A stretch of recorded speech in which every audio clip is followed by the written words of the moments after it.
You got me down again.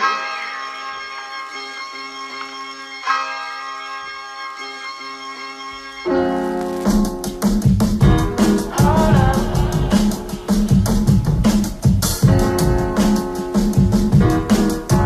I'm so in love with you. You got me down again.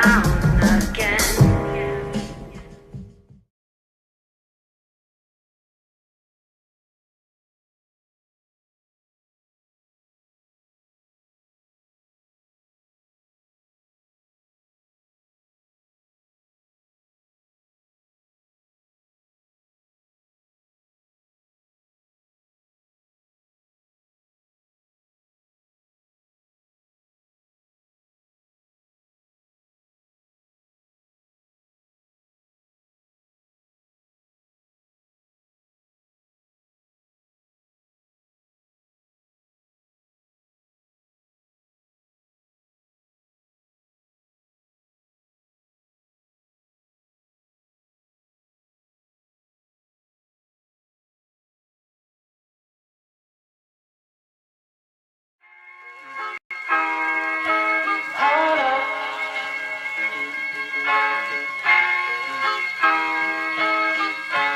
I'm so in love with you. You got me down again.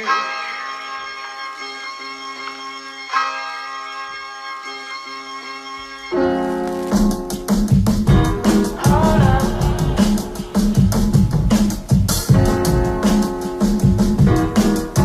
I'm so in love with you. You got me down again.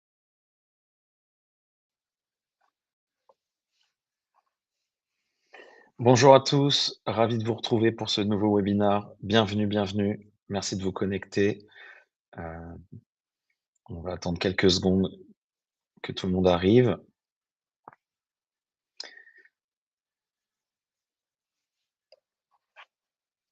Bonjour à tous et bienvenue. Bienvenue, que vous soyez sur YouTube, Twitch ou LinkedIn. Merci d'être avec nous aujourd'hui. Pour ceux qui ne me connaîtraient pas, donc moi c'est Quentin, je dirige The Metrics Factory. On est spécialisé dans l'analyse des réseaux sociaux. Si vous êtes ici avec nous, c'est que vous avez probablement déjà suivi nos webinaires. On organise un webinaire comme celui-ci une fois par trimestre sur différents sujets d'actualité. L'idée, c'est que de par nos méthodologies d'analyse des réseaux sociaux, on va aller décrypter un phénomène d'actualité et surtout comprendre comment il peut être utilisé par les marques, comment les marques peuvent s'en emparer ou s'adosser à ces phénomènes, à ces événements pour rayonner sur les réseaux sociaux, en tirer parti, assurer leur communication, comprendre les codes et s'inspirer des bonnes pratiques. Aujourd'hui, le thème, c'est celui des Jeux olympiques d'hiver, Jeux olympiques et paralympiques qui ont eu lieu il y a quelques semaines à Milan-Cortina, en Italie et qui ont généré énormément d'impact sur les réseaux sociaux, en dehors aussi évidemment, mais sur les réseaux sociaux, nous, on était très surpris. On a déjà publié une infographie que vous avez peut-être vu passer avec les chiffres clés. C'est un événement qui a généré, beaucoup de bruit, beaucoup de reprises, beaucoup de visibilité sur toutes les plateformes, heu, notamment portées par les athlètes qui ont participé, mais aussi par les fédérations, les clubs, heu et l'ensemble. Et donc l'idée d'aujourd'hui, c'est de pouvoir vous présenter une étude exclusive qu'on a réalisée, donc l'analyse un peu, dans les grands ensembles des JO. Qui a pris la parole? Quel niveau de visibilité ça a généré? Sur quelle plateforme il y a eu le plus de bruit? Et quels sont les top contenus? Qu'est-ce qui s'est dit? Et comment vous, en tant que marque ou en tant que responsable social média, vous pouvez vous en inspirer pour, comprendre ce qui fonctionne sur les plateformes et en tirer parti.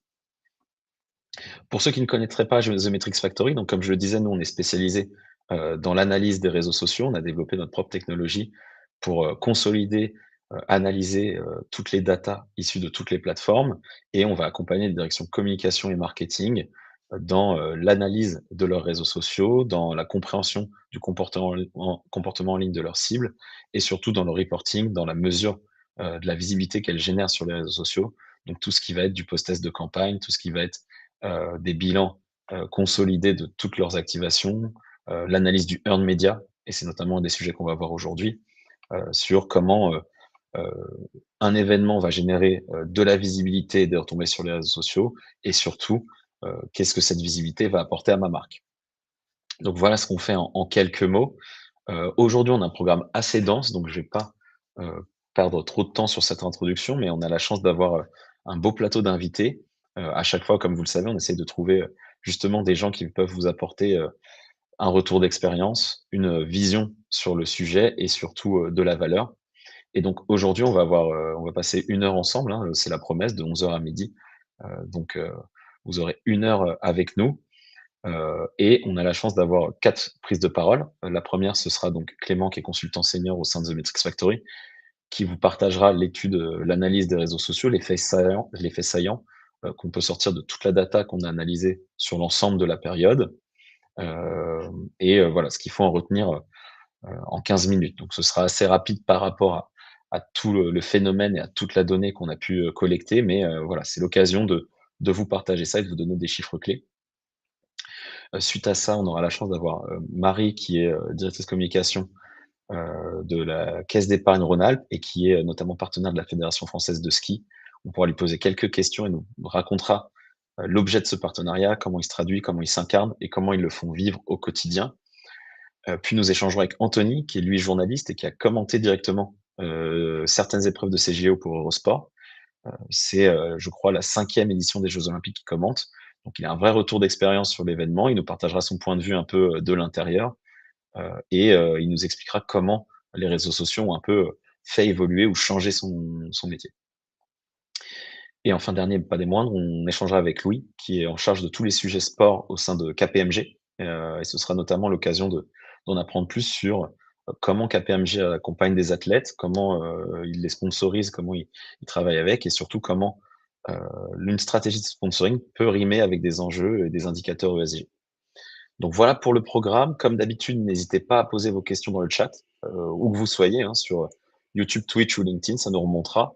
À la fin, de ces 4 interventions, on prendra un moment tous ensemble justement pour répondre à vos questions. Donc n'hésitez pas à les laisser dans le chat et on les centralisera pour, la fin du call. Merci à tous encore une fois d'être avec nous et on va pouvoir commencer. On va, attaquer avec, l'étude comme je le disais. Donc je vais laisser la parole à Clément pour vous présenter les points saillants des Jeux olympiques de Milan-Cortina. Merci Quentin, bonjour à tous. Effectivement, donc je vais pouvoir vous présenter, une étude réalisée donc par The Metrics Factory sur, toute l'équipe, sport, sponsoring. Si elle s'affiche. Donc on va pouvoir revenir sur différents éléments, donc que ce soit les, contenus réalisés par les sponsors ou, tout ce qui était, également les athlètes qui ont assez logiquement eu, une résonance assez forte sur ces JO. Également tout ce qui était réalisé sur, les espaces, des comptes olympiques directement, que ce soit Milano Cortina ou, les comptes, Olympics, Paralympics, officiels de ces Jeux de 2026. Donc si je rentre directement dans le vif du sujet, donc voilà, on commence justement par cet écosystème des Jeux olympiques. Heu, Sans trop de surprise, des chiffres très impressionnants qui peuvent être enviés par pas mal de marques, assez logiquement. On a relevé, nous, plus de 3 000 contenus qui ont été publiés sur la période, des jeux olympiques, directement avec pas mal de stories également, plus de 600 stories générées pendant, la période. Parce qu'on voit, on a plus d'1,5 milliard de visibilité qui a été généré à cette occasion, ce qui montre que c'est quand même une caisse de résonance très importante au niveau de ces espaces, officiels. On pourrait, voilà, si une marque s'était adossée à tous les contenus, de Milano Cortina et Olympics, directement, ce serait un plan de campagne à plus de 66 millions d'euros sur le digital, heu, ce qui montre l'impact de ces différents espaces. Si on regarde un peu les top contenus qu'on a pu, retrouver justement sur ces comptes, on va avoir des choses qui sont, assez différents. Enfin, on va être très lié à l'émotion. C'est quelque chose, nous, qu'on retrouve, assez fréquemment dans nos études liées au sport, que ce soit sur les espaces, des ayants droit, des sportifs et athlètes, ou même avec, différentes marques qui peuvent, capitaliser sur ces éléments clés. Et là, c'est ce qu'on va retrouver avec notamment, bah, des émotions qui sont partagées en tribune avec, les proches de différents sportifs qui vont avoir remporté, des médailles. On va avoir, Andrea Bocelli, qui, chante une chanson durant, l'ouverture, la cérémonie d'ouverture, ou après des choses un peu plus, insolites qui vont reprendre un peu, des musiques ou, des éléments culturels, italiens, heu, en association avec le curling. Curling qu'on pourra revoir sur cette présentation parce que c'est, assez régulièrement sur les jeux d'hiver quelque chose qui a pas mal de buzz parce qu'il y a pas mal de parodies. C'est quelque chose qui reste assez insolite, un sport vraiment de niche et qui a donc une résonance assez importante sur les jeux à chaque fois et c'est ce qui a très bien fonctionné, sur TikTok notamment. Si on passe après à l'écosystème donc des, sponsors, les différents partenaires, de ces jeux, on a à peu près 1 millier de contenus, donc de posts qui ont été, publiés sur ces jeux, directement sur leurs espaces, donc ce qui inclut pas les dark posts, les campagnes qui pouvaient être faites, en plus. Mais, ce qui montre quand même un impact assez important avec quasiment 4 millions d'engagements qui ont été générés, sur ces espaces-là, des espaces des différentes marques, pour plus de 400 millions de, visibilité estimée, durant la période des jeux. Pour ces différentes marques, on a pu relever, nous, différents dispositifs. Donc là, on vous a mis juste quelques exemples. Il y en avait, beaucoup plus que ça, mais on a des choses qui sont faites en local directement à Milan ou sur les différents sites olympiques avec, des stands, dédiés aux marques, différents pavillons, house, et cetera. Donc là, on a l'exemple avec Omega qui était chronométreur donc officiel et qui avait notamment, un stand avec des bobsleigh et un dispositif de réalité virtuelle qui permettait de vivre un peu une descente, de bobsleigh directement, via, via ce dispositif. On a Aliens qui de son côté a fait, toute une campagne, sur les réseaux sociaux. Là, c'était un contenu généré par IA, donc qui, permettait d'intégrer donc cette arche, Alliance directement, à l'intérieur, d'un stade qui a généré une visibilité très importante sur Instagram. Et autre cas où on a, une association plus spécifique avec Airbnb qui, a fait des contenus avec, l'équipe de bobsleigh de Jamaïque, justement sur les différents réseaux, notamment sur Meta. Donc des stratégies un peu différentes pour les marques. Également sur ces jeux, on a eu différents, faits, voilà, plus ou moins drôles, assez logiquement. Donc on a eu la blessure de Lindsey Vonn, donc qui était pas mal attendue, qui a généré pas mal de contenu. Pas forcément ceux qui ont eu le plus de résonance. Bon, si elle avait, remporté une médaille, je pense que ça aurait été, peut-être plus important en termes de visibilité, malheureusement pour elle.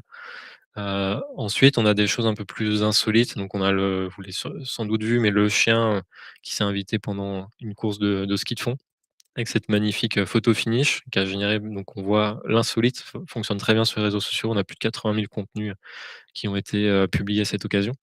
Ou alors on avait un peu, la polémique avec le curling, donc on laissera les initiés, et les fans de curling juger, s'il y avait triche ou pas, heu, avec les Canadiens, mais c'est un contenu qui était, fortement partagé, encore avec ce côté insolite du curling, lié à ces JO d'hiver.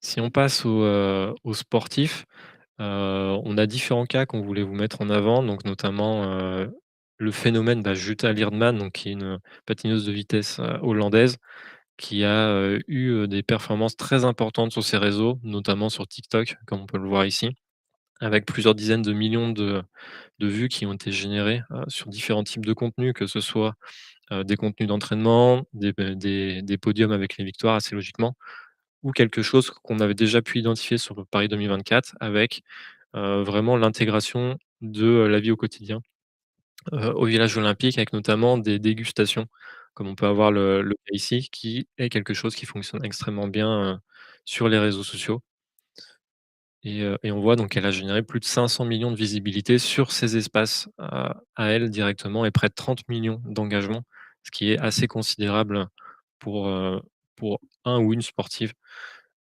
quelles que soient les disciplines. Ce qui est intéressant également, c'est qu'elle a eu donc une résonance en plus en dehors de ces espaces.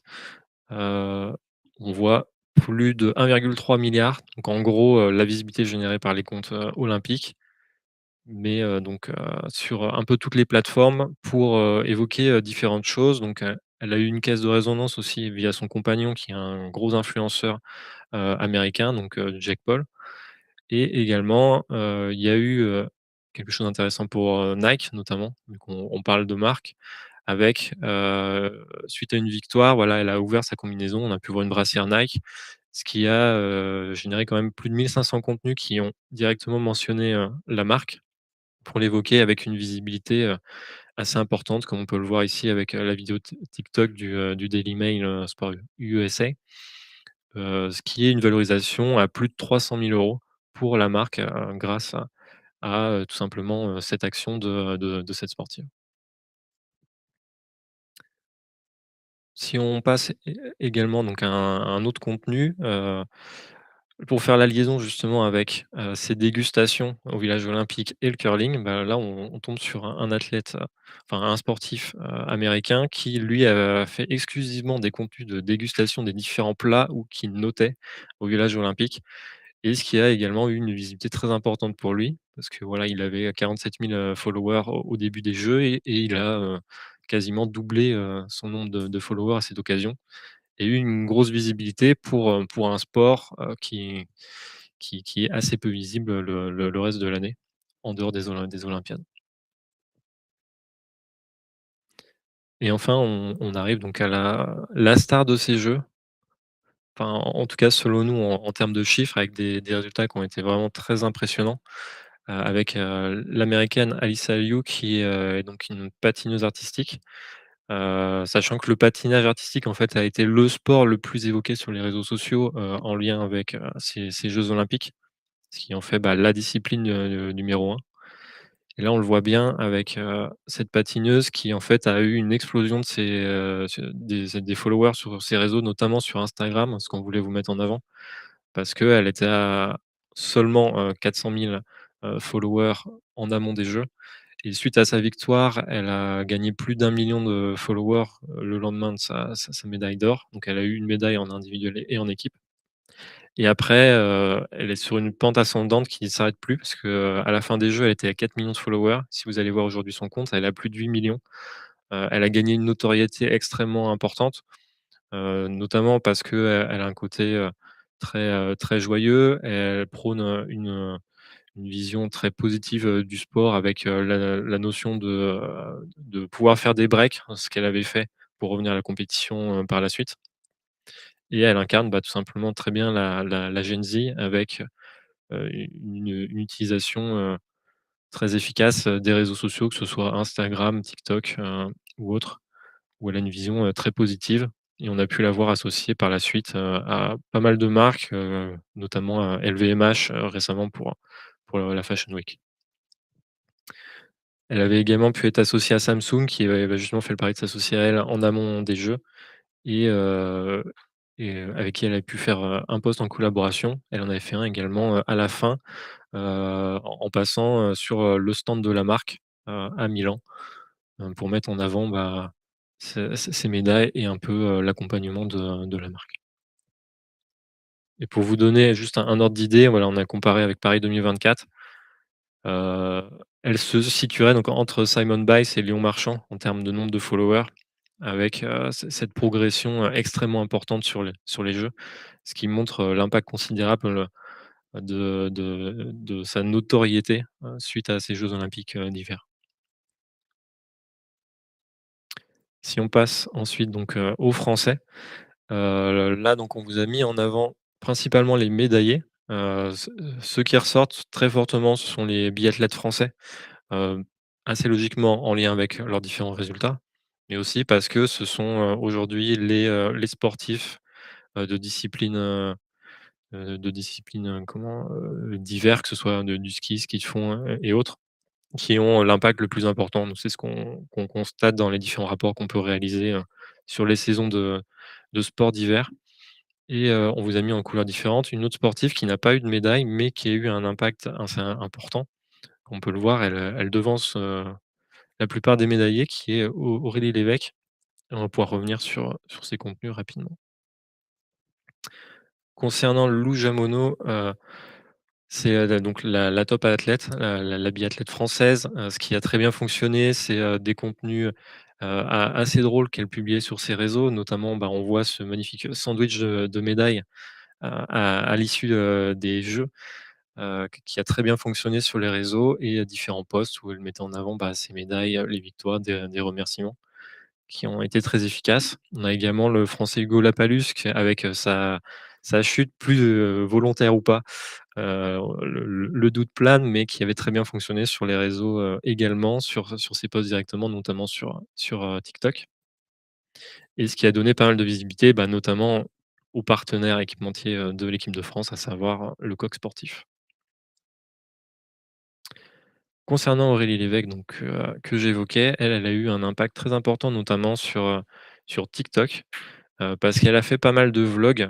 Donc elle est assez jeune aussi, elle a 24 ans, donc elle a très bien utilisé la plateforme, que ce soit en utilisant les musiques, différentes danses qu'elle pouvait avoir.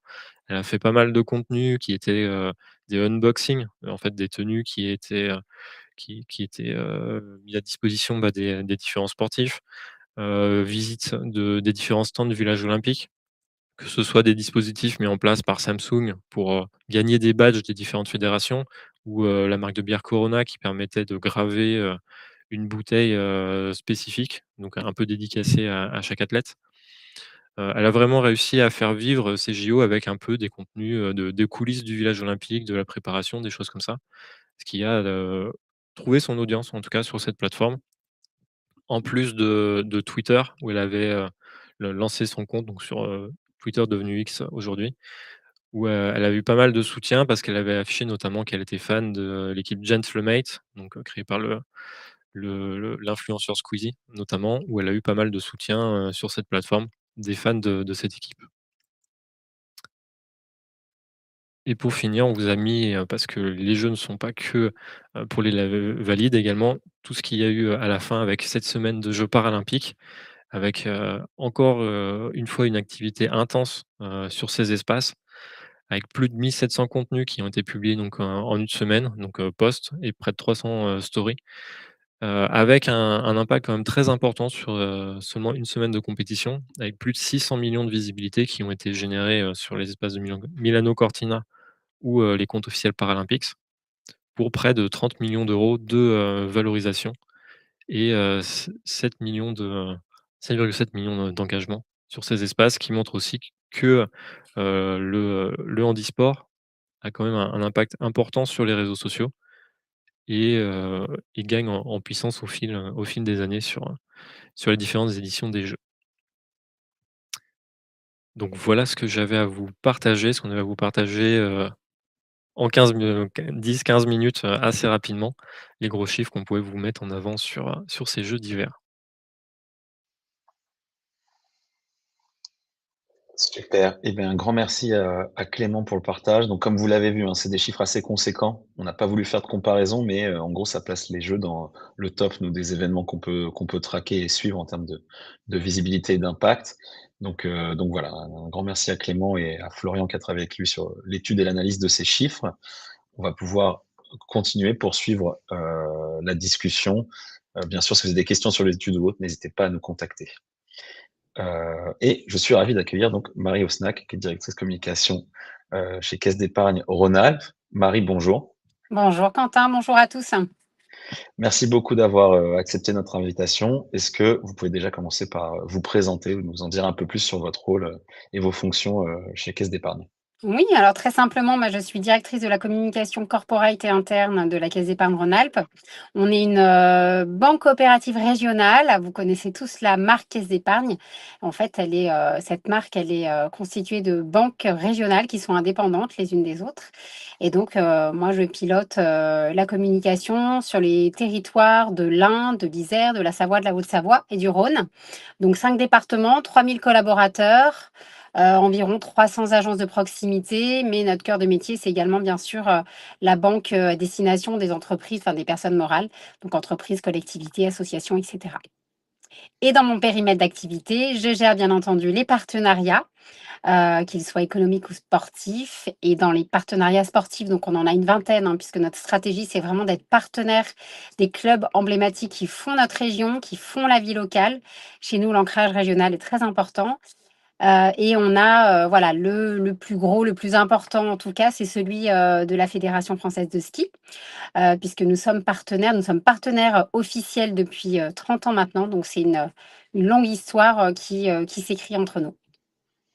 Ouais, effectivement, 30 ans de partenariat, on peut dire que c'est historique. Est-ce que tu peux nous en dire plus justement sur, sur ce partenariat? Comment il s'est fait? Ouais. De quoi il est constitué? Comment? Alors déjà, juste pour vous rappeler, en fait, la Fédé de ski, son objectif, c'est quoi? C'est de développer la pratique du ski en France. Alors, la pratique pour tous et bien sûr le haut niveau. Donc, c'est vraiment ses deux missions principales. Elle organise des compétitions et elle accueille des compétitions internationales sur notre territoire. Donc là, c'est la Fédé qui est également en manette. Et puis, elle coordonne tous les clubs de ski que vous pouvez connaître à titre perso. Elle coordonne aussi voilà, l'activité de tous les clubs de ski en France. Le partenariat, 30 ans d'existence, en fait, il faut savoir que chez nous, la montagne, représente, 3 de nos 5 départements et c'est un territoire qui est, riche dans tous les sens du terme. Riche parce qu'il se passe beaucoup de choses et il y a vraiment une variété de l'activité économique, mais également, pour nous, on va dire, un territoire très concurrentiel sur lequel il y a beaucoup de projets à financer. Donc les banques voilà, partagent un petit peu la présence et les partenariats sur les principaux acteurs. En termes d'activité, on peut avoir le financement des remontées mécaniques. On a le financement de toutes les communes, des projets des communes support de station, les ascenseurs valléens, tout ce qui concerne l'immobilier, l'hôtellerie, voilà, promotion immobilière dans sa globalité. Mais voilà, il y a des enjeux économiques qui sont importants pour nous. Et ce partenariat, en fait, il nous donne une certaine légitimité en tant que banque de la montagne, parce que c'est vraiment ce qu'on essaye de promouvoir. On est une banque de la montagne. Déjà, parce qu'on est bien ancré dans ces territoires-là, parce qu'on a nos collaborateurs qui y vivent, qui connaissent, qui y sont nés, même pour la plupart, parce que souvent les montagnards, ils y sont nés. Et ce partenariat, pour nous, il répond à des enjeux d'image, de notoriété et de légitimité. C'est très important pour nous. En termes d'exploitation, donc bien sûr, on a très classiquement la visibilité, hein, avec la présence de notre logo sur les tenues de l'équipe de France. Vous le voyez lors des compétitions hors JO, bien entendu. On l'active également avec des opérations de relations publiques et de prestations VIP pour nos clients, hein, puisqu'on est présent notamment au Critérium de la première neige, en raquette d'arrivée sur les 2 jours de compétition, au biathlon, et également au Kandar quand il y a un Kandar, etc. Et puis on a une team d'athlètes qu'on sponsorise en direct, en plus en fait, et dans le cadre de ce partenariat, parce que du coup on a accès, on en parlera je crois juste après sur la sélection des athlètes. Donc je vais pas tout spoiler. OK, ouais, donc non, ce qu'on se comprend en tout cas, c'est que c'est un partenariat très large avec un vrai volet économique et cetera. Est-ce que tu peux en dire un peu plus sur comment vous le faites vivre au Mmh. quotidien? Comment il s'incarne? Alors évidemment, on va s'intéresser aux réseaux sociaux, mais peut-être même en dehors, ce que vous Oui, pouvez faire ouais, ouais. en termes. Heu, il a quand même, je tiens à le souligner, une saisonnalité. Ce partenariat, il est plus facile de l'activer, on va dire, pendant la saison de ski, hein, de novembre à fin avril, on va dire. Donc on essaye quand même de le faire vivre dans la durée. Donc comme je vous le disais, on a les expériences clients où on les invite, voilà, à des prestations VIP un peu exceptionnelles. En tout cas, c'est ce qu'on appelle du money can buy. C'est pas des prestations, qui sont, ouvertes au public, en tout cas à l'achat. On leur fait rencontrer des athlètes. On a des temps d'échange et de rencontres privilégiés avec les athlètes. On active ce partenariat aussi beaucoup en interne. Je vous ai dit 3000 collaborateurs. On en fait vraiment un élément de fierté parce qu'en fait, ils suivent les compétitions. Nous, on a une team d'athlètes, donc on communique beaucoup sur nos athlètes également. Et c'est voilà, c'est un sujet de marque employeur assez classique finalement. Et puis sur les réseaux sociaux, on a des comptes en fait dédiés au ski, à la montagne en fait, qui sont gérés. Enfin, le compte s'appelle Esprit Glisse. C'est en fait, c'est historique avec les épargnes, hein. Au niveau national, vous avez Esprit Hand, Esprit Basket pour gérer vraiment des communautés de passionnés. Et donc, pour le ski, on a Esprit Glisse qui est, voilà, on a vraiment une production de contenu et une animation qui est dédiée. Et là, nous, on a choisi de l'animer, pareil en saisonnalité, c'est-à-dire que c'est un compte qui est entre guillemets «actif» de, début novembre à fin avril. Voilà. OK. OK, ouais, donc le choix d'avoir, des verticales, enfin voilà, des Mmh. comptes dédiés, pour parler de ce partenariat.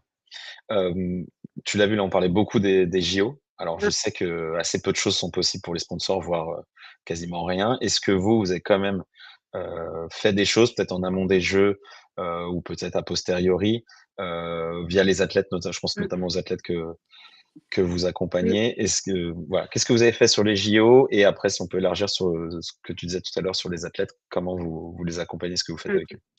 Alors c'est vrai que pour les JO, même quand on est partenaire, on peut déjà pas faire grand-chose. On l'a vécu avec, Paris 2024. Bah, alors quand on l'est pas, c'est encore pire. Néanmoins, on voit qu'il y a quand même beaucoup d'embûches marketing et qu'il y en a pas beaucoup qui se posent, les vraies questions.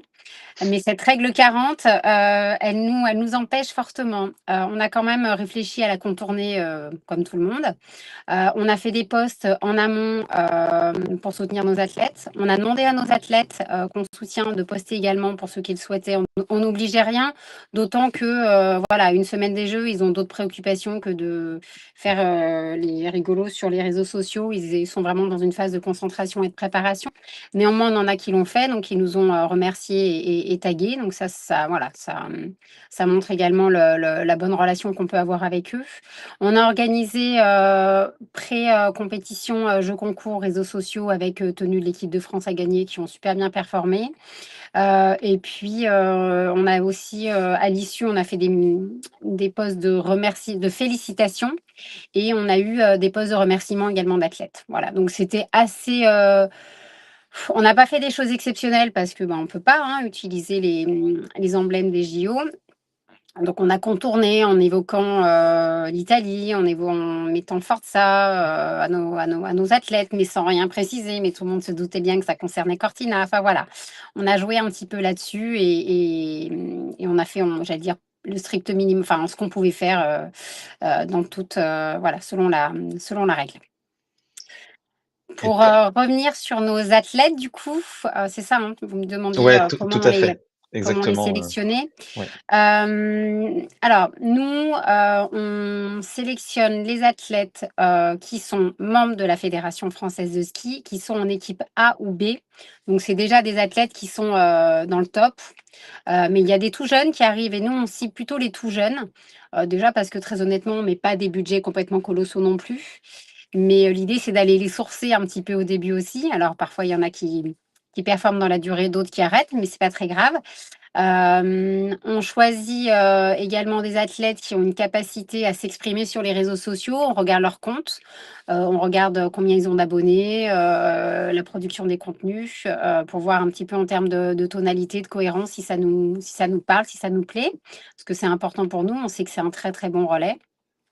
Et puis, on s'assure également d'avoir une représentativité des disciplines, on a du snowboard, on a, du biathlon, du ski de fond, du ski alpin, voilà. On essaye également d'avoir une représentativité, des sports, des OK. disciplines OK, donc des pros, mais en visant quand même sur la sur les jeunesse et jeunes. les étoiles montantes, quoi. Maintenant que les jeux sont passés, quels sont les prochains temps forts? Est-ce que vous avez déjà un œil sur 2030? Est-ce que c'est trop loin? Il y a peut-être d'autres grands rendez-vous d'ici là? Alors, on n'a pas de grand rendez-vous ski d'ici là, à proprement parler. Je vous cache pas que 2030, nous, ça nous fait rêver, mais c'est une décision groupe, donc je m'exprimerai pas sur le sujet. Je sais que c'est en échange, au sein du groupe BPCE entre les caisses et les banques, mais rien n'est abouti, rien n'est engagé, donc voilà. Mais c'est vrai que nous ou nos cousins de la Banque Pop Rhône-Alpes, c'est sûr sur le principe, on serait, trop content. Puis faire 2 olympiades, une hiver, une été, dans une carrière professionnelle, c'est pas mal aussi. Là, donc je vous disais, pas d'événement particulier. On arrive à la fin de la saison et donc je crois que c'est mi-avril, on a les Chronos d'or, qui est, une cérémonie organisée notamment par la Fédé de ski qui récompense, les meilleurs, athlètes de la saison. Et donc là, cette année, avec les JO, elle va avoir une cérémonie une tonalité, particulière, cette cérémonie, et bien sûr, on sera présent. OK, donc rendez-vous, au Chrono d'or. C'est ça. J'ai une dernière question. Est-ce que vous auriez un conseil à donner à une marque qui, envisage de nouer un partenariat? Alors soit avec une fédération, puisqu'on a parlé du partenariat avec la fédération de ski, soit directement avec des athlètes, voilà, qui a pas encore, sauté le pas, qui est en réflexion. Est-ce que vous auriez un retour d'expérience, un conseil à donner? Mmh. Moi, je pense que tout dépend des objectifs, finaux de la structure en question, mais je trouve que c'est un super levier complémentaire à tout ce qu'on peut, faire en termes de communication, d'achat média et cetera. Puisqu'en fait, on dépasse, le rationnel. On rentre dans l'émotion, on rentre dans, quelque chose qui est un peu immatériel et je trouve que, c'est vraiment, vecteur de fierté pour les collaborateurs, même pour les clients et les prestataires, hein. Il y a vraiment, enfin, nous, on nous en parle très souvent, celui de la Fédé ou d'autres, mais l'impact, en fait, en termes d'image, peut être vraiment très, très fort et sur le sujet des valeurs, c'est un sujet un peu galvaudé, mais malgré tout, voilà, le sujet des valeurs aussi, ça peut venir compléter, un discours qu'on peut avoir en entreprise et lui donner aussi une légitimité.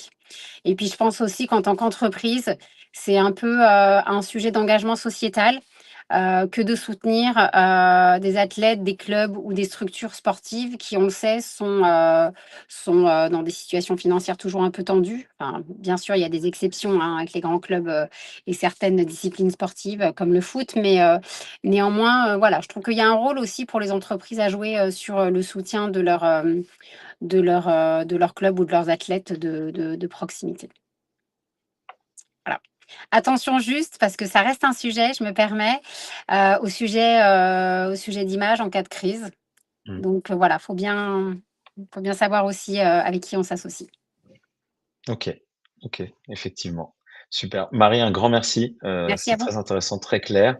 On va se retrouver juste après pour, les questions, mais tout de suite, on enchaîne avec, notre deuxième invité, qui est donc Anthony Drevet, qui est journaliste et qui va arriver d'ici une seconde. Je suis là. Anthony, bienvenue. Merci beaucoup d'avoir, accepté l'invitation. Avec plaisir. Est-ce que tu peux te présenter pour les gens qui ne te connaîtraient pas? Oui, évidemment, avec plaisir. Donc, je suis Anthony Drevet, comme vous l'avez dit, journaliste professionnel indépendant depuis plus de 15 ans, ou maintenant 15 ans. Je suis commentateur à la télévision depuis 2011, donc je travaille pour Canal+, Eurosport, L'Équipe, Automoto La Chaîne, RMC, Sport en France. Bref, la majorité des chaînes de télévision qui traitent du sport, puisque je suis journaliste sportif avant tout, sport mécanique, sport d'hiver, donc c'est aussi la présence évidemment aujourd'hui qui le prévoit. Je suis présentateur, chroniqueur aussi pour certaines émissions, dont Racing Stream avec Jean-Louis Moncey, qui a notamment commenté la Formule 1 pendant des années sur TF1. Donald Renew qui fait des voix off et qui présente l'émission donc Racing Stream, Rémi Tissier qui a commenté pendant 30 ans la moto, et puis moi du coup qui depuis 15 ans suis expert des sports mécaniques en général. Je suis aussi présentateur et chef d'édition, ça dépend, sur l'émission À vos marques qui traite du parasport, tous les parasports. Et je suis également speaker, maître de cérémonie sur des événements sportifs institutionnels. Je peux parler des 24 heures du Mans, Roland Garros, ou pour des marques directement. Je peux faire des animations de table ronde, etc. Et puis, j'ai aussi créé pas mal de podcasts. Donc, j'essaie d'être assez actif parce que quand on est indépendant, il faut trouver aussi des solutions pour continuer d'avancer. Donc, j'ai le podcast Trajectoire seulement audio, hein. Je sais que c'est la grande mode maintenant de filmer les podcasts, mais c'est un podcast audio, comme à l'époque, hein, évidemment, et comme à l'origine. Je donne la parole aux sportifs, aux acteurs du sport, que ce soit les sports mécaniques ou les sports d'hiver, puisque ce sont évidemment mes deux spécialités. Et j'ai également le podcast Endurance Club, en plus de Trajectoire, qui est destiné aux compétitions d'endurance automobile, comme voilà, les compétitions du championnat du monde, les 24 heures du Mans, l'European Le Mans Series et toute autre discipline d'endurance automobile. Super, merci pour ce panorama complet. On va surtout parler sport d'hiver et JO. Quelle a été ton expérience là, de Milan Cortina, toi qui as vécu de l'intérieur, je dirais. Qu'est-ce qui t'a marqué sur ces jeux par rapport à des Alors, éditions passées? j'ai pu déjà constater que c'est agréable de commenter dans des horaires classiques, j'allais dire, parce que ce sont mes 5e jeux. J'ai commencé en 2018 à commenter donc à Pyeongchang, en Corée du Sud, donc le décalage horaire ne facilitait pas évidemment la vie. Ensuite, j'ai commenté les Jeux de Tokyo. Donc là aussi, très difficile de commenter de nuit parce que j'ai pas eu la chance d'être sur place. Maintenant, malheureusement, c'est vrai que les chaînes de télévision ont un petit peu moins de budget à allouer pour envoyer les journalistes, chose que fait encore France Télévisions, mais Eurosport ne le fait pas malheureusement depuis 2020. Donc Tokyo difficile, la Chine également, Pékin pas forcément évident. Donc depuis Paris, voilà, j'ai l'impression que je revis. Là, j'ai pu commenter 15 jours, plusieurs disciplines, que ce soit du snowboard, que ce soit du ski, que ce soit voilà, des disciplines freestyle, des disciplines plus d'alpin. Donc ça a été très varié. Ce que j'ai pu constater, c'est que comme Paris 2024, on avait plusieurs lieux de compétition et on avait des ambiances très différentes en fait entre Milan, Cortina, Livigno. C'était assez intéressant. Ce que j'ai aussi pu apprécier, c'est qu'il y avait beaucoup de spectateurs enthousiastes, notamment à Livigno. C'est là où j'ai beaucoup commenté de disciplines, notamment les disciplines freestyle, disciplines de ski de boss avec Perrine Lafont. Et c'est une belle lancée, je crois, qui a été initiée par Paris 2024. Et j'ai trouvé que l'engouement pour les Jeux d'hiver avait été plus important que d'habitude. Les influenceurs aussi ont été pas mal impliqués. Je sais que par l'intermédiaire de France TV Slash, il y a eu aussi des influenceurs qui étaient directement dans les chaînes de télé et qui s'organisaient pour animer sur Twitch ou sur les réseaux. Il y a eu beaucoup de réels, beaucoup de collabs, et vraiment, c'est ce que disait tout à l'heure Clément, hein, ça fait écho à ce qu'on a pu avoir comme chiffres. Énormément d'engouement, je trouve, sur Internet, même pour des jeux d'hiver, et ça a été une grande surprise, positive pour moi, parce que je suis très passionné par les sports d'hiver depuis des années. Ok, donc beaucoup d'engouement a priori sur cette édition et ce qui va amener, justement un sujet dont on a beaucoup discuté en préparant le webinaire, mais là tu as parlé des influenceurs, tu as parlé de ce qui se voyait sur les réseaux sociaux. Concrètement, qu'est-ce que l'usage massif des réseaux sociaux, tout ce qu'on voit aujourd'hui, qu'est-ce que ça a changé toi à ton métier?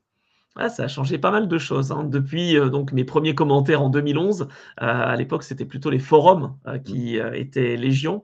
Là, on voit qu'il y a de plus en plus d'interactions et même avec mes prestations, je veux dire, on a la possibilité d'être repris, ce qui est plutôt positif. Donc avec des extraits, on peut être parodié même avec commentateurs sportifs, je crois, ou un compte comme ça qui parodie les commentateurs.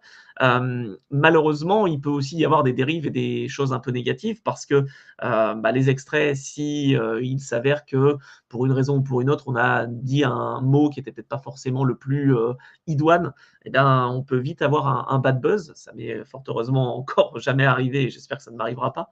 Mais je vois la puissance des réseaux de la bonne manière et de la mauvaise manière. La bonne manière, je vais me concentrer aussi là-dessus, c'est qu'en fait, ça enrichit le commentaire parce qu'on a pas mal d'interactions maintenant. En tout cas, c'est vraiment une chose que j'apprécie parce que sur YouTube, quand je peux commenter des épreuves qui sont diffusées directement en streaming, on a le chat à côté et donc les gens sont impliqués, donnent de très très bonnes indications, posent des questions, donc ça fait vivre vraiment le commentaire sportif, je trouve. Et on a aussi sur les hashtags sur X par exemple, qui sont mis en place par certaines chaînes, la possibilité voilà, de pouvoir trouver assez rapidement des questions, des solutions. Je sais que Eurosport joue beaucoup avec le hashtag les RP, les rois de la pédale pour le cyclisme. Voilà, c'est ce principe-là. Et on a mis en place aussi des interactions, donc on essaie de s'adapter. Moi, j'ai un souvenir qui était plutôt négatif, entre guillemets, ça n'a pas pris trop d'ampleur, mais ça m'avait vraiment marqué. C'est en 2018, où finalement, je commente une épreuve sportive et au bout de quelques minutes seulement, il y a un accident qui se passe et j'ai pas forcément le bon mot qui sort tout de suite. J'ai pas fini de dire le mot, alors c'était un accident donc qui était assez grave et j'ai commencé à dire exceptionnel et je voulais pas dire exceptionnel dans le sens c'est génial, je voulais dire c'est rare et c'est intense comme image et ça a été repris. Fort heureusement, ça n'a pas fait grand bruit, mais quand même, quoi. Tout de suite, c'est ah, quel commentateur nul, etc. Qu'est-ce qu'il fait, qu'est-ce qu'il raconte, qui change de métier, qui retourne aller commenter le foot. Je n'ai jamais commenté de foot, donc voilà, je trouve que ça va assez loin, assez rapidement. Et au final, ce que les gens ne savent pas, c'est que c'est un extrait de 10 secondes, mais moi, pendant 3 heures après, j'ai dû combler, il ne se passait plus rien parce que la situation était difficile pour le pilote qui a été pris en soin, etc. Donc, ça a changé vraiment les choses à ce niveau-là aussi, où il faut être encore plus irréprochable, je dirais, que dans les années peut-être 80 ou 90, où il y avait certes des choses qui étaient enregistrées sur des cassettes VHS, mais ça n'avait pas une ampleur incroyable. Voilà, on en parlait sur les forums, mais ça s'arrêtait là. Donc vraiment, j'essaye de plus en plus, et encore plus, je veux dire, d'être irréprochable dans ce que je dis, dans les informations que je donne. Ça a toujours été le cas, évidemment, parce que je suis journaliste, mais voilà, c'est vraiment vérifier, revérifier, revérifier l'information pour éviter d'être pris en défaut. Ok, ouais, donc davantage de proximité dans le bon comme dans le mauvais. Ça permet de sentir l'engouement, échanger avec l'audience que tu n'avais peut-être pas avant dans une Exact. relation purement télévisuelle et en même temps, voilà, exposé à la critique et à la reprise. C'est le jeu. Ouais, c'est ça. Mais justement, il y en a d'autres qui peuvent être exposés à ça. C'est les athlètes. Est-ce que toi, tu observes des changements de comportement des athlètes avec les réseaux sociaux? Enfin, nous, c'est un des points qu'on a vu de notre étude.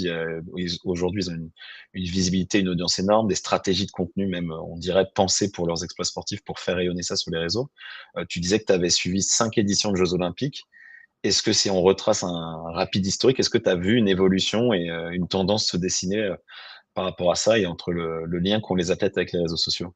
Ah complètement, ça fait le lien avec ce que nous disait Clément. J'avais un exemple, qui a été cité, Jutta Leerdam, c'est juste incroyable. En fait, elle est à la fois, importante, sur les patins puisqu'elle est, patineuse de vitesse, mais elle est aussi importante sur les réseaux et très exposée de par sa relation, avec, Jake Paul. Donc, je trouve maintenant que les athlètes doivent être sur les réseaux, c'est indispensable. On l'a dit aussi, enfin Marie l'a évoqué avec la sélection des athlètes. Tout de suite, la première chose, on regarde le nombre d'abonnés, on regarde la façon de communiquer sur les réseaux, on regarde les contenus qui sont faits. Donc, en plus d'être très bon en termes sportifs, il faut aussi être, là aussi, irréprochable en termes de communication. Et je trouve que ça, c'est une nouvelle donnée. Alors, certes, la Gen Z est plutôt adepte des réseaux sociaux, mais pour les athlètes qui ont 30, 32, 34 et qui recherchent des sponsors, par exemple, ou des soutiens, c'est très, très difficile, peut-être plus difficile parce qu'il faut vraiment être là aussi présent pour avoir des opportunités. Et en fait, les athlètes redéfinissent un peu leur image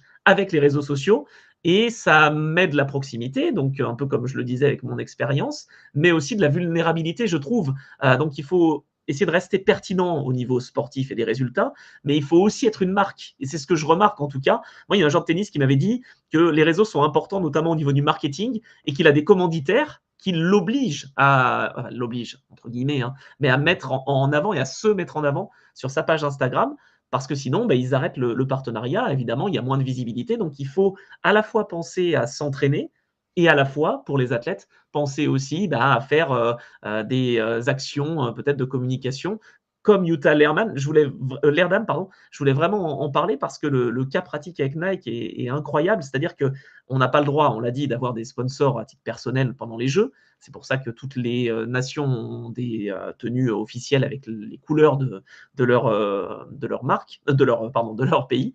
Et en fait, le simple fait d'être déjà visible, elle a gagné, donc il y a l'émotion de la victoire. Elle ouvre tout simplement sa combinaison et on voit Nike. Et là, elle a priori pris un bonus très important. Donc, elle a réussi à détourner. Et je ne sais pas si c'est la marque Nike qui lui a demandé ou si c'est elle qui a eu l'idée pour justement faire vivre un peu ce partenariat. Mais on voit quand même qu'on utilise beaucoup maintenant côté athlète les réseaux pour plein de raisons différentes et ça peut générer des choses. Moi, je prendrais, et après je conclus, l'exemple de Violette d'Orange qui n'a pas gagné le Vendée Globe, qui n'a pas été irréprochable au niveau des performances. Elle a explosé sur les réseaux. déjà parce qu'elle est jeune, parce qu'elle a bien communiqué. Et donc finalement, je dirais que ce que j'ai constaté depuis maintenant les Jeux de 2018, c'est que les performances sportives sont importantes, oui, mais parfois il y a des sportifs qui sont peut-être pas forcément si performants et qui pourtant ont plus d'opportunités de bien vivre, d'avoir des partenaires et de faire des opérations marketing. Donc voilà, je trouve que vraiment l'avènement des réseaux, et quels que soient les réseaux, hein, Instagram, TikTok ou même LinkedIn, hein, d'ailleurs, les sportifs se mettent à LinkedIn, je suis assez surpris, sont très importants et on voit quelle peut être la portée. Et alors justement j'ai un peu la même question, mais cette fois-ci pour, les partenaires, donc les sponsors, les marques et Mhm. cetera. Est-ce que là aussi, tu observes une évolution sur, leur présence ou leur absence d'ailleurs, des compétitions? On parlait surtout des JO, mais, via le prisme des athlètes ou sponsors de l'événement, au global et quelle évolution tu observes au niveau de la présence des marques? Bah, c'est vrai que les marques, c'est effectivement un lieu commun, hein, mais veulent du sens maintenant. Ça fait, je dirais j'ai constaté ça fait entre 7 et 10 ans que je pense vraiment que maintenant c'est de plus en plus, important d'avoir du sens. Les marques veulent pas simplement avoir leur logo sur le maillot, sur les panneaux publicitaires, mais vraiment raconter une histoire, l'émotion, on en parlait tout à l'heure, Clément en parlait. On est dans l'émotion, notamment avec le moment TCL. Moi j'ai vu ça, sponsor donc des jeux, et on avait le moment de partage de l'athlète avec les familles qui n'avaient pas pu se déplacer. Et donc la télévision TCL permettait à l'athlète de retrouver en visio ses proches. Et c'était un passage obligatoire. C'est pas juste pour rigoler, c'est que le moment TCL était vraiment marketé comme cela. Et l'athlète terminait. Moi, j'ai commenté la luge, le skeleton, le bobsleigh. À la fin de leur run, ils allaient justement devant la télévision. C'était pareil pour le freestyle avec le halfpipe, le snow, etc. Donc vraiment, je trouve que ça a pris une importance capitale maintenant de parler d'émotion, de parler de sens et d'essayer de trouver des leviers pour pouvoir mettre la marque en valeur et que ça ne choque pas les gens pour dire, ah ben voilà, là, ils veulent faire du placement de produits, c'est grillé. Non. Et vraiment, je le remarque à plusieurs échelles. Le selfie sur le podium, notamment, je crois qu'on a parlé de Samsung tout à l'heure. À chaque fois, depuis les Jeux de Paris, le troisième prend le téléphone et fait le selfie qui sera ensuite mis sur les réseaux sociaux, etc. Donc, je pense que ça, c'est une donnée vraiment très importante. Et puis, comme on le disait, certaines marques ne veulent pas être présentes sur certaines disciplines parce que soit ça pollue, soit ça ne donne pas une bonne image. Et c'est assez incroyable de se dire que Hyundai ou Peugeot, par exemple, je parle de cas que je connais évidemment, ne sont pas forcément sponsors dans des compétitions automobiles ou sport mécanique, mais sont au Roland-Garros, en football ou en sport d'hiver. Donc c'est Audi par exemple sponsorise la Coupe du Monde de ski alpin et c'est vraiment une façon d'aborder les choses un petit peu différente, je trouve, pour elles, de ne pas être forcément dans leur domaine de prédilection, je dirais, mais de pouvoir rayonner à plus grande échelle. Mais voilà, je dirais que vraiment, c'est l'émotion et le sens qui est de plus en plus important pour les marques. Super. Anthony, merci beaucoup. C'était très clair, très complet. Avec plaisir. Reste avec nous parce qu'on fera la conclusion tous ensemble et il y aura probablement des questions. D'ailleurs, je le répète une dernière fois, mais n'hésitez pas à poser vos questions dans le chat de la plateforme où vous êtes. Et tout de suite, on va passer à notre dernier invité, pas des moindres, qui est Louis. Louis, qui va nous parler du sport chez KPMG. Louis, bonjour. Bienvenue. Merci d'être avec nous. Merci d'avoir accepté notre invitation. Est-ce que tu peux déjà commencer par te présenter, nous en dire un peu plus sur ton rôle au sein de KPMG? Ouais, avec plaisir. Bonjour à toutes et tous. Louis Ferlet, du coup, je suis avant tout consultant sur les données ESG, donc environnement social et gouvernance dans la practice chez KPMG. On accompagne les entreprises qui ont des problématiques ou des obligations réglementaires sur l'accompagnement à la définition des critères ESG. Notamment, je peux citer la CSRD. Mais je suis plus là aujourd'hui avec ma casquette de président de l'association sportive de KPMG en France, qui regroupe entre 600 et 1000 adhérents sur 6500 collaborateurs sur l'ensemble du territoire français. Ok, ouais, donc ça fait du monde, ça fait un peu de monde. Est-ce que tu peux nous en dire un peu plus justement sur le sport chez KPMG? Tu me disais aussi que vous accompagnez, vous êtes partenaire d'athlètes. Est-ce que peut-être on peut rentrer un peu plus dans le détail, que tu nous expliques votre stratégie? Ouais, exactement. Alors, nous, le sport et l'association sportive, elle a vocation à faire se rencontrer les collaborateurs. On est dans 40 bureaux en France. On a 7 disciplines sportives, le foot, le tennis, le rugby, le basket, le volley, le cyclisme et le running.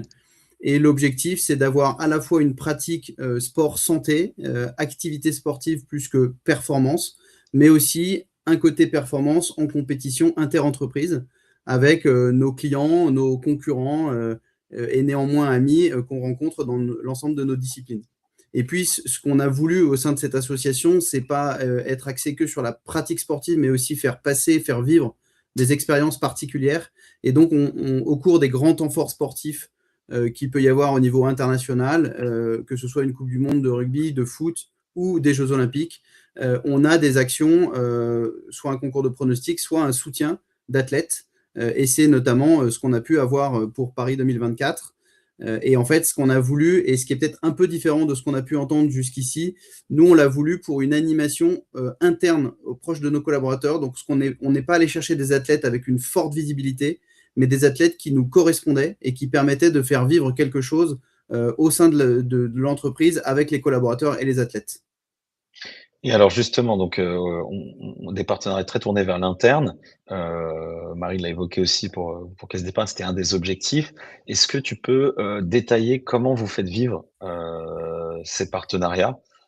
En interne, bien sûr. Est-ce qu'il y a des choses aussi en externe? Est-ce que vous servez des réseaux sociaux?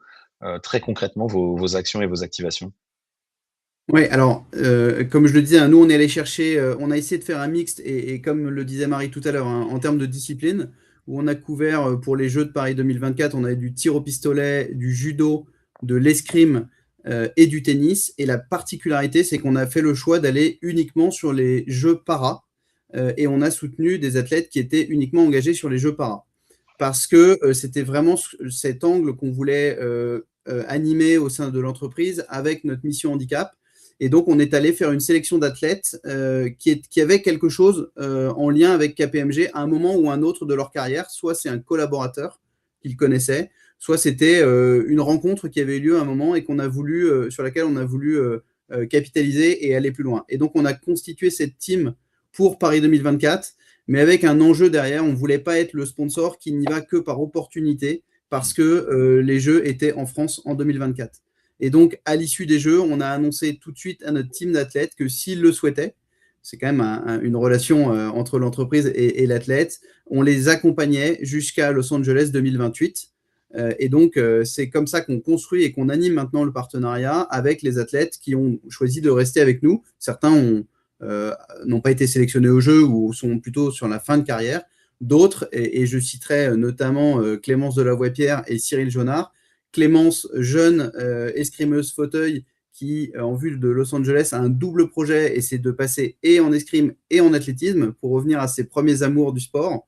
Et puis Cyril Jonard, qui est quand même un monument du sport français, du sport handi français, judoka, qui a été médaillé en 2004 et qui a de nouveau été médaillé en 2024 et sera de nouveau à Los Angeles. On lui souhaite une dernière médaille en carrière à Los Angeles. Voilà la team et comment on l'accompagne. 2030, c'est dans le viseur, c'est dans nos ambitions, et on est en train d'y réfléchir. On est convaincu qu'il faut y être, puisque ce sera Alpes/France 2030. Et donc, on n'a pas encore activé notre stratégie pour 2030, mais on est en train d'y réfléchir. Et pour revenir peut-être sur ta question de comment est-ce qu'on anime en interne, on essaye, alors sans les faire venir tous les 4 matins auprès des collaborateurs, mais on essaye de créer ce lien et ce lien en les faisant venir sur site, nos athlètes, pour des occasions spécifiques.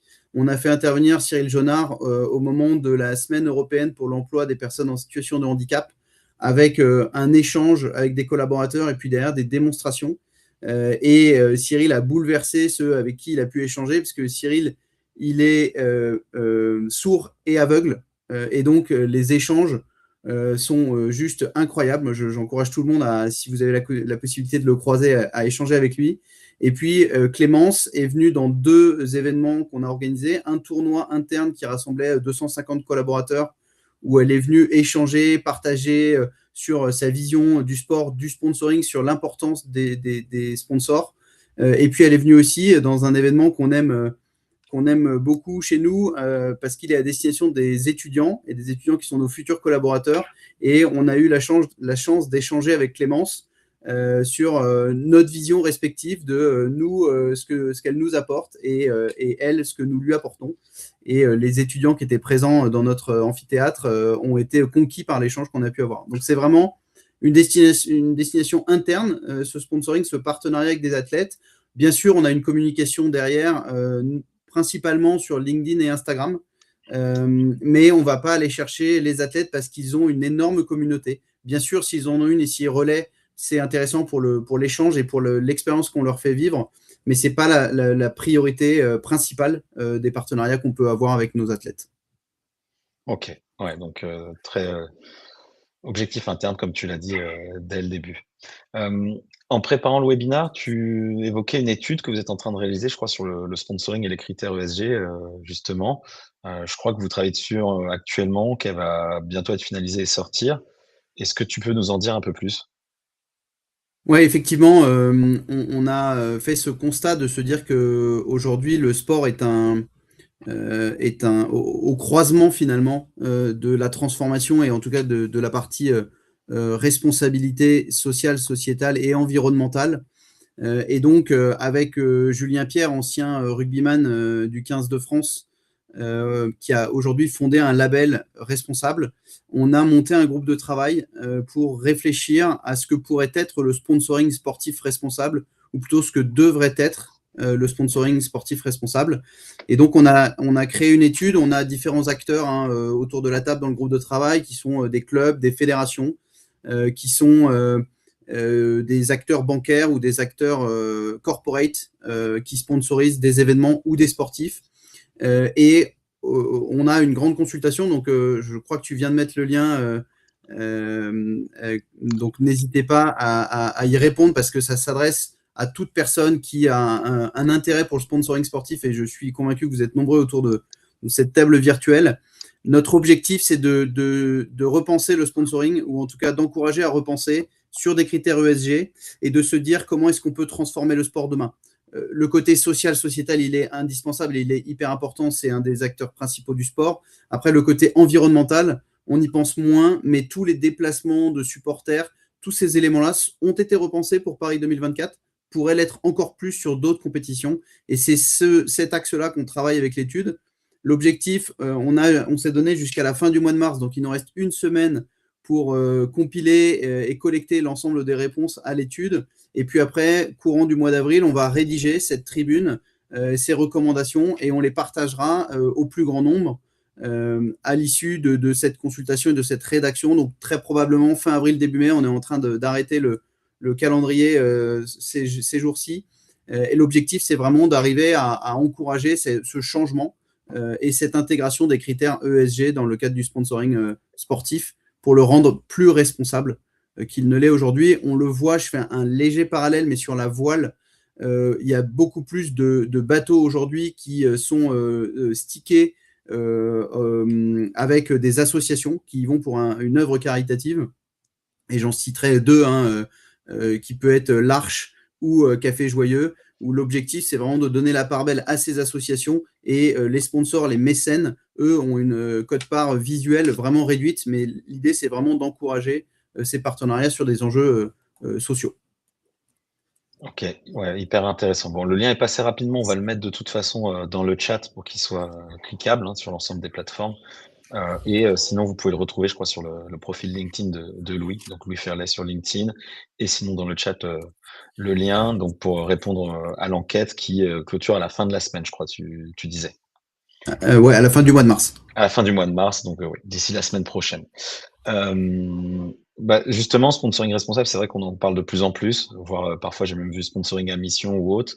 Ça a un peu été le fil rouge des différentes interventions, là, si je fais le lien entre ce que disait Marie, Anthony ou toi précédemment. Là, par rapport aux observations que tu fais, tout ce que vous voyez, est-ce que tu aurais un conseil à donner à une marque qui envisagerait d'entamer cette démarche? Donc, se dire de faire du sponsoring, mais avec un vrai enjeu responsable et en s'alignant avec les différents critères ESG, etc. Je pense que le critère, peut-être un peu plus que ce qu'il y avait avant, maintenant il faut vraiment se dire quel est mon objectif, quelle est ma stratégie, qu'est-ce que je cherche à activer dans ce sponsoring et comment est-ce que je veux l'animer en interne et par rapport à ce que ressentent mes collaborateurs finalement et la stratégie de l'entreprise. La stratégie business, ok, elle est indispensable pour que ça fonctionne. La stratégie responsable ou engagement, elle est aussi maintenant de plus en plus importante. Et c'est cet élément-là où, en fait, mon point, c'est de dire, je pense que vous êtes tous beaucoup sollicités par des agences ou par des demandes de sponsoring. Et il faut vraiment savoir ce qu'on cherche. Est-ce qu'on veut uniquement de la visibilité ou est-ce qu'on veut de la visibilité avec un fameux ROI, Return on Investment, mais qui n'est pas forcément financier, qui est aussi extra-financier, qui est aujourd'hui encore assez difficile à mesurer. Mais c'est vraiment l'enjeu de demain, l'enjeu de se dire je fais mon sponsoring pour en retirer quelque chose qui soit bénéfique pour l'entreprise, pour mon écosystème, pour mes clients, pour mes partenaires. C'est ce que Marie disait tout à l'heure, hein, des prestataires de services ou tout intervenant dans la chaîne de valeur des différents de l'entreprise. Et c'est ce conseil que je donnerais, c'est de se projeter sur qu'est-ce que je cherche à faire avec ce sponsoring. Et si responsable il est, je pense que c'est aussi intéressant de prendre un label, et je ne ferai pas de pub pour un ou un autre label, mais de regarder ce que propose un label, les différents critères, et ça permet de faire à un instant T une photo de où on en est, et de se dire peut-être que cette année, je suis assez bas dans la notation du label, mais mon objectif, c'est de réussir à progresser et de choisir les thématiques sur lesquelles je veux progresser, et puis de se faire réévaluer 1 ou 2 ans plus tard pour voir comment est-ce qu'on a pu progresser et intégrer les différents critères ESG qui peuvent être proposés par des labels. Ok, super, ouais. Très, très intéressant. Et là aussi, pareil, c'est un peu une constante des 3 interventions, mais on sent l'importance de se projeter aussi à long terme et d'avoir une stratégie de sponsoring, pas forcément court terme et en one shot, mais vraiment penser pour durer. Louis, en tout cas, un grand merci. Merci beaucoup pour cette intervention. C'était hyper intéressant et assez différent, effectivement, de ce qu'on peut voir habituellement. Il va être temps maintenant de passer à questions-réponses et conclusions, parce que je vois qu'il est déjà midi.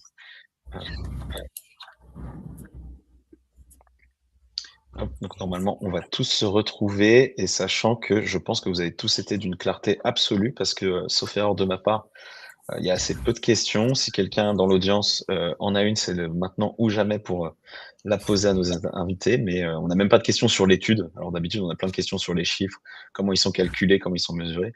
Même pas. Donc j'imagine que c'était très clair. Je vais en profiter en tout cas pour vous remercier encore une nouvelle fois, notamment à vous trois, Marie, Louis et Anthony. Merci beaucoup pour vos interventions, c'était très intéressant. Merci évidemment à toute l'équipe de The Metrics Factory, Clément, Florian pour la production de l'étude, Rachel sur la communication. Et en tout cas, donc le replay sera disponible sur les plateformes. Merci à tous pour votre attention et on se retrouvera très prochainement pour un nouveau webinaire. Merci beaucoup et bonne journée. Merci à vous. Merci à tous. Merci.